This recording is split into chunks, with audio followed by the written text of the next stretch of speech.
What's going on, guys? Darth back with another Queen's Blade limit break video. This isn't the one that I planned to bring you. I was going to do an update on the Arrival system, but that is still a work in progress. So what I'm doing right now is just giving you my first update on the new game feature, the Blossom skill upgrade system for your warriors, where I'm at, what I've learned so far, and really not too much new.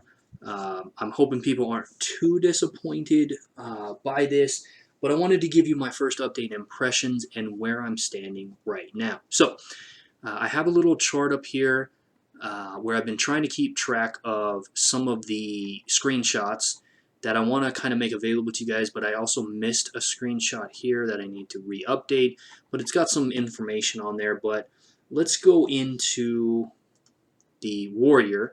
Now, first of all, I just want to remind everybody that there's a couple of things you need to be aware of, as well as you need to do, is that in order to take advantage of the new Blossom stat and skill upgrade system, your warrior needs to be at least 10-star or above. So these 9-star warriors, these 8-star warriors, they can't actually use the upgrade system until they become 10-star. The second is that under the quest system, if you don't know, the materials that you are going to obtain are at the bottom two of your warrior trial, or your trials. And you need to get down there as soon as possible, and you need to not only use your free attempts, but you need to use your gem sweep attempts. I'll go back and finish that out later, but even if you don't have 10-star warriors, you need to start stocking up on this material as soon as possible. The faster the better, just like any materials. Now, with that out of the way, let's go in and take a look at some of the warriors that I have upgraded and where they stand. Now, the total level I'm at on my main team right now is 24. There's a combination of materials that you generally need in order to upgrade, and it doesn't start here. So let's actually go in and look at a different warrior here. And no, I have not upgraded P. Claudette yet. You're going to start off with 0 on your circuits, and it's only going to use the petals and gems. Yes, it does use gems, and every time you light up a bubble, you're going to get a stat increase, but you're also going to have to sacrifice the amount of gems and the amount of petals, which is why you want to start obtaining the currency as soon as possible, even if you don't have a 10-star warrior, because most of you can get down and challenge these daily trials long before you get a 10-star warrior in some cases. Some people are concerned about the gems.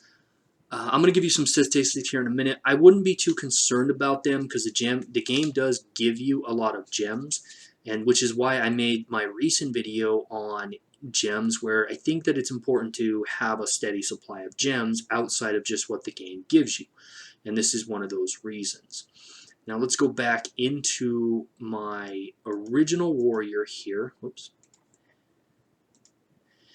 Because this is where I'm at, level 24. Now, it's all pretty basic. You have your petals, as you just saw. You spend a certain amount of petals, and it increases every time you do a full rotation or circuit around the board here. The gems go up in cost as well per orb. Not per orb. There's a cost per orb, but it also goes up after each rotation as well. But I've also come to an impasse that a lot of my subscribers, as well as some of my guildmates, have already discovered, and they haven't really breached. Whales will have breached this point, but they haven't really breached this point yet. I ran into, after you've completed your 4th circuit, you run into needing extra materials. All right, this is where I'm a little kind of annoyed as well as upset, is that not only do you need an increased amount of petals, okay, fine, an increased amount of gems, okay, that's fine too, but you need to sacrifice a warrior, and you need to sacrifice 2, not 1. Originally somebody told me it was 1. You need to sacrifice 2 universal shards.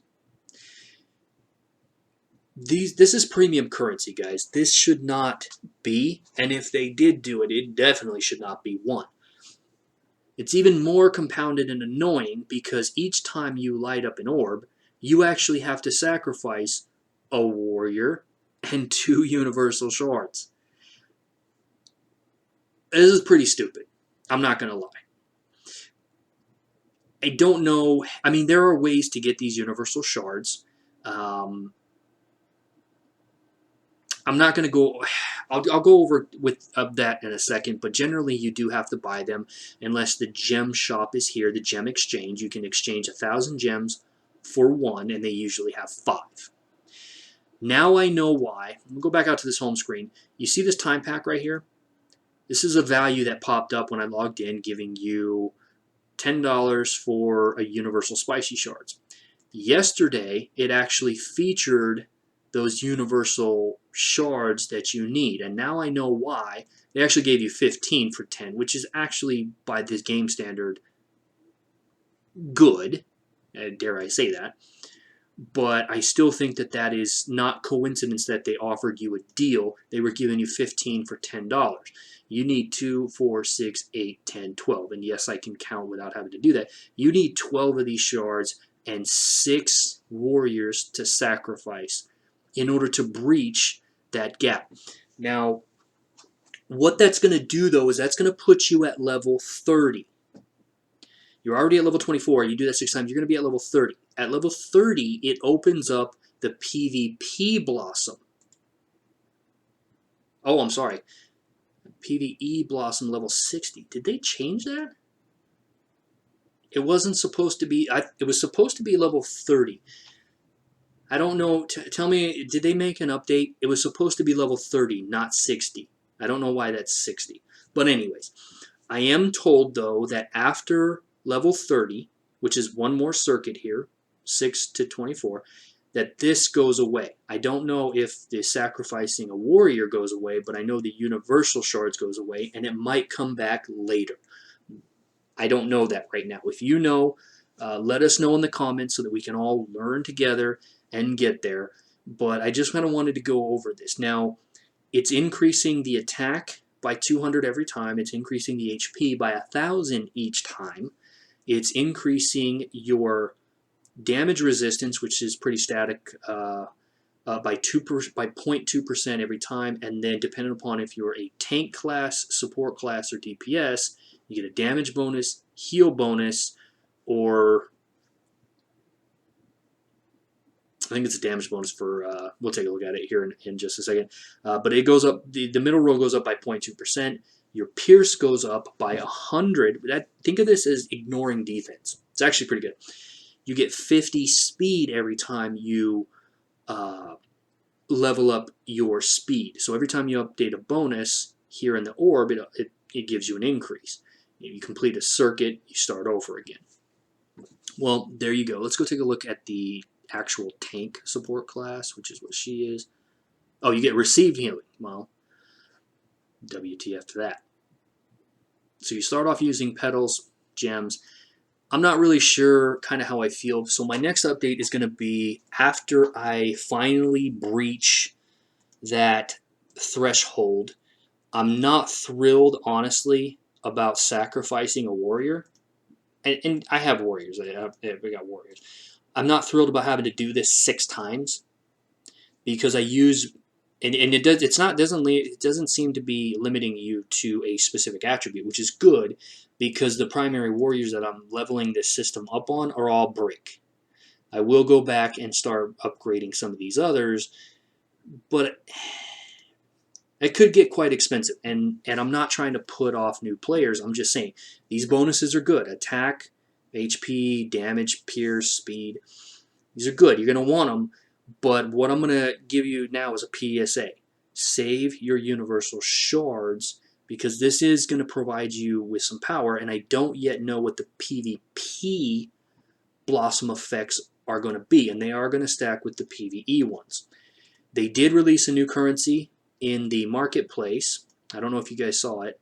Under the Colosseum, they added the PvP petals.